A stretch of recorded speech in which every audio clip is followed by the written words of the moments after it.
G'day democracy fans, Adam again from MiVote. I want to talk to you today about the movement of direct democracy.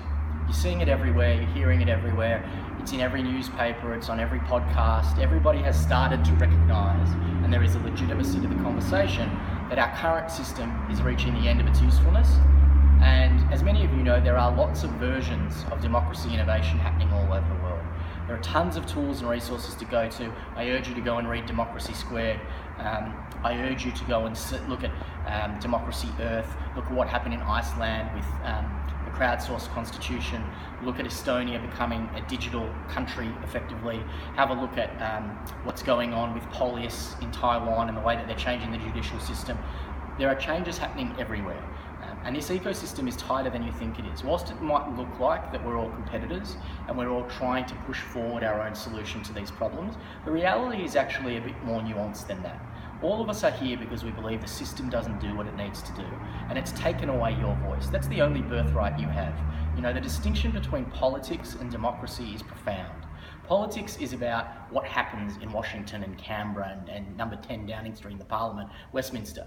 What we're talking about when we talk about democracy is your right to have a say on everything that affects your life. It doesn't mean that you'll always get your way, but it's imperative that you have that say.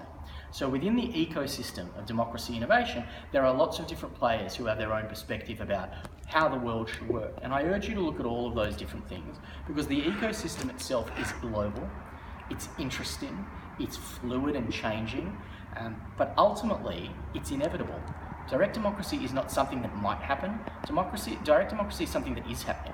And the reality is, for the parties and for parliaments around the world, the longer they try and hold off the will of the people and the inevitability of a digital solution which is both more efficient and more fair, the more painful the transition is going to be for them.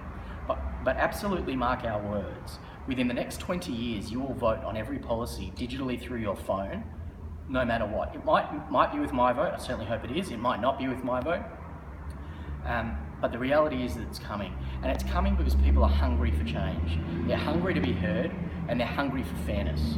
So I urge you to go and look at all of the spectacular democracy warriors around the world who are trying to make the place better for all of us, and help them out wherever you can. And even if helping them out means signing up and having a vote and having a say, just do that.